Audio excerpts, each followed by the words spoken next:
শরীফ ওসমান হাদির ঘটনায় জামাতকে ফাঁসানো হতে পারে, জামাত ফেঁসে যেতে পারে। অবাক হলেও ঘটনা সত্য।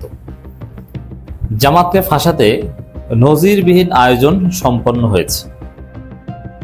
এই যে আপনারা যা দেখেন যে অমুক তারিখ ওসমান হাদির হত্যাকারী শুটার তাদেরকে গ্রেপ্তার করা হয়েছে, অমুক তারিখ আদালতে হাজির করা হয়েছে, তারপরে আবার আদালতে আনা হয়েছে, আবার রিমান্ডে নেওয়া হয়েছে, আবার সাংবাদিকরা ধরে জিজ্ঞেস করে কি অমুক তমুক, যা শোনেন এগুলো সব নাটক।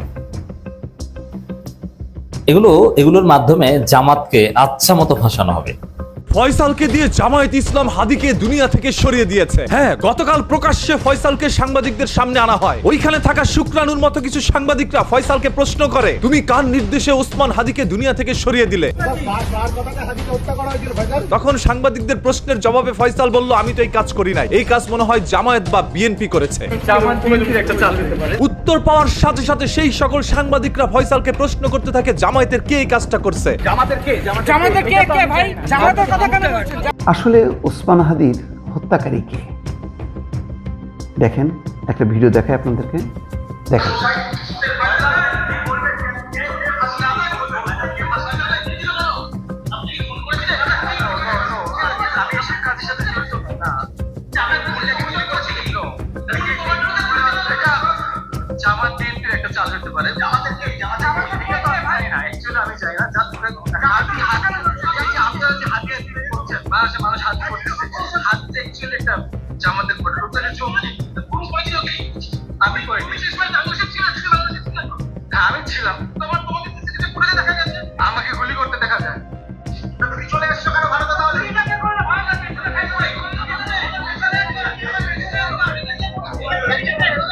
দেখেন, এই জন্য আমি প্রথমে প্রশ্ন তুললাম যে আসলে ওসমান হাদির হত্যাকারীকে, তার ফয়সাল যাকে ভারতে আটক করা হলো, সেখানে দেখেন ভারতের সাংবাদিকরা ঝাঁপায় পড়ছে, বলছে যে হাদিকে কেন খুন করেছে, কে করছে? বলছে যে এটা আমি করিনি, এটা জামাত বিএনপির চাল হইতে পারে।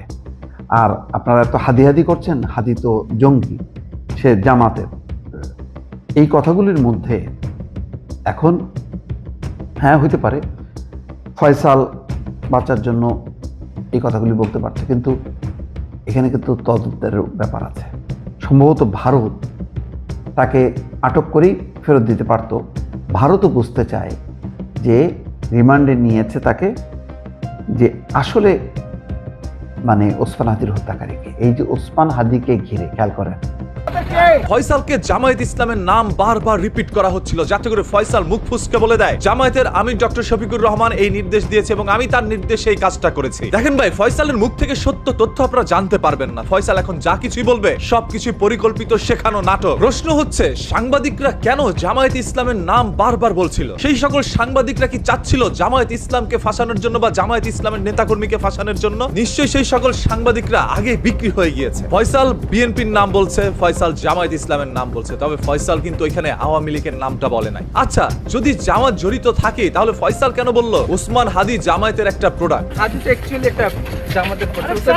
এতে করে প্রমাণিত যে ওসমান হাদি জামায়াত করতো, আর জামায়াত ওসমান হাদিকে দুনিয়া থেকে সরাবে না। তাহলে এই দুনিয়া থেকে ওসমান হাদিকে কে সরালো? এই ফয়সালকে রিমান্ডে নিলে কি আরো কোনো সত্য তথ্য বের হইতে পারে, নাকি রিমান্ডে নিয়েই তাকে আরো নতুন ভাবে নাটক শিখিয়ে দিতে পারে? দেখেন, এই দেশে পিলখানার ঘটনাটা কিন্তু আমরা ভুলি নাই, তবে সেটার বিচার হয় নাই। এই দেশে শাপলা চত্বরের ঘটনা আমরা ভুলি নাই, তবে সেটার বিচার হয় নাই। এই দেশে এরকম বড় বড় অসংখ্য ঘটনা ঘটে গিয়েছে, সেইগুলোর বিচার হয় নাই, কারণ সেইগুলোর বিচার হইতে দিবে না। আপনি যদি ছোট্ট অপরাধীকে ধরতে যান, তাহলে বেরিয়ে আসতে পারে বড় বড় রাঘব গোয়ালরা, যারা এই দেশের রাষ্ট্রের সাথে জড়িত। কাঠের চশমা পরানো এই রাষ্ট্র তো সত্য তথ্য বের করতে দিবে না। এই দেশের জনগণ যতটুকু পায় ততটুকু নিয়ে সন্তুষ্ট থাকে। সবাই এখন খুশি, ফয়সালকে ধরা হয়েছে, মনে হয় হাদিকে দুনিয়া থেকে সরিয়ে দিয়েছে, সেটার বিচার তারা পেয়ে গিয়েছে। অথচ এই ফয়সাল যা কিছুই বলছে সবকিছু সাজানো বলি। তার মুখের একটি শব্দ তার নিজের নয়। তাকে এতদিন পর্যন্ত ট্রেনিং দেওয়া হয়েছে। অনেকেই দাবি করছে ফয়সাল এতদিন পর্যন্ত বাংলাদেশে ছিল এবং তাকে ভারতে পাঠানোর পরে ওইখানে ভারতীয় সেনাবাহিনী বা পুলিশ তাকে ধরে নিয়ে আসে। ওই শুক্রাণুর মতো ছড়িয়ে পড়া সাংবাদিকরা তাকে প্রশ্ন করে, ফাঁসানোর চেষ্টা করা হয় জামায়াত ইসলামকে। জামাতের কে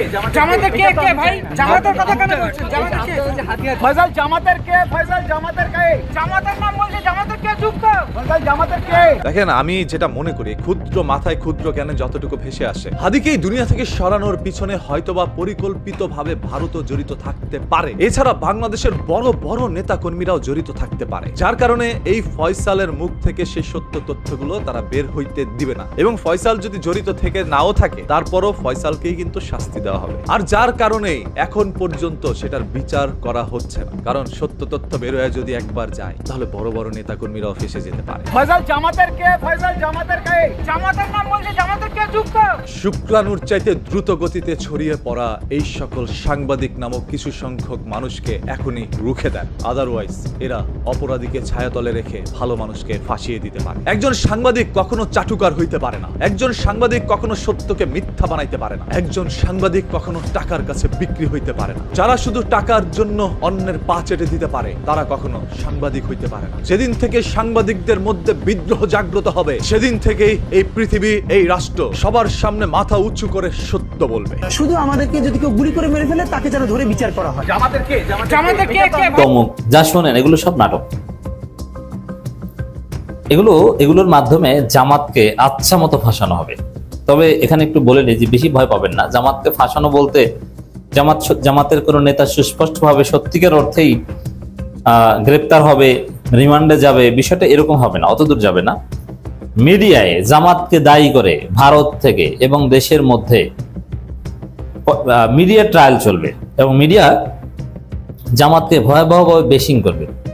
এবং দিন শেষে প্রকৃত তদন্ত, মানে তদন্তের আগে মিডিয়ার মাধ্যমে চরিত্র হনন যা করার এগুলো করবে, এগুলোর আয়োজন সম্পন্ন। কারণ প্রকৃতপক্ষে তো এর সাথে জামাতের কোনো সম্পৃক্ততা নেই, এটা তো পাগলেও বুঝে।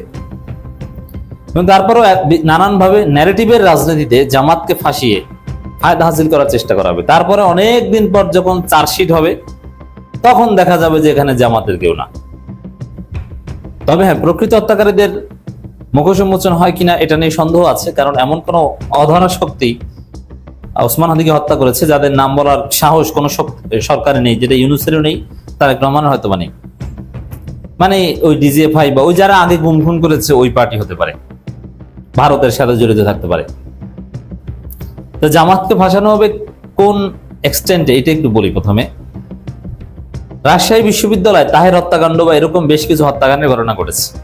সেখানে বিনা বিচারে, বিনা তদন্তে, চোখ বুঝে শিবিরকে দায়ী করা হয়েছে। প্রথম আলো, ডেইলি স্টার, সমস্ত মিডিয়া নিয়মিত কলাম লিখেছে। শিবিরের লোকজনকে গ্রেপ্তার করা হয়েছে, অমানবিক নির্যাতন করা হয়েছে, এমনকি শিবিরের অনেক ছেলেদের দেশ ত্যাগ করতে হয়েছে। এই যে আজকে এমপি হয়েছে ব্যারিস্টার মাহবুব সালেহী, করুণ কাহিনী, সম্পূর্ণ উদ্ভট মিথ্যা একটা কাহিনীতে তাকে ফাঁসিয়ে ছেলেটাকে তার জীবন বাংলাদেশে তছনছ করে দিয়েছে, দেশ ত্যাগ করতে বাধ্য হয়েছে।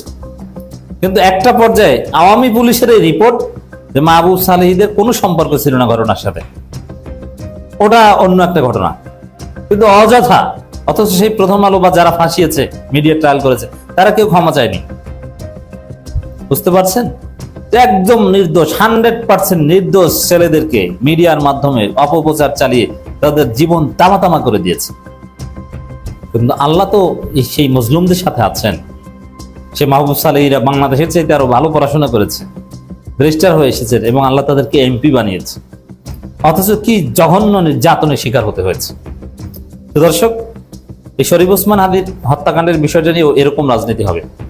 মিডিয়া জামাতের অমুক দেয় তমুক দেয়, এটা জামাত শিবিরের কাজ, এটা নিয়ে কয়েক মাস একদম তোলপাড় সৃষ্টি করবে এবং ওইটা ডিবাং করার মতো সক্ষমতাও জামাতের হয়তো নেই, কারণ জামাতের কোনো মিডিয়া নেই। সোশ্যাল মিডিয়ার মাধ্যমে আমরা যতটুকু পারি ডিফেন্ড করব, কিন্তু ইন্টারন্যাশনাল গ্রাউন্ডে, একদম ম্যাক্রো গ্রাউন্ডে এবং কিছু লোককে বিভ্রান্ত করা যাবে জামাত জড়িত, জামাত অনেক গালি খাবে, জামাত কত খারাপ দেখছো, ওসমান হাদিকে হত্যা করে ফায়দা নিতে চেয়েছিল, নির্বাচন বানচাল করতে চেয়েছিল, এরকম একটা ন্যারেটিভ এস্টাবলিশ হবে। এই জন্য বিরাট আয়োজন সম্পন্ন হয়েছে। কিন্তু দিন শেষে প্রকৃত তদন্তে এটা হাস্যকর, জামাতের কাউ এখানে জড়িত থাকবে, এটা একদম পাগলের প্রলাপ।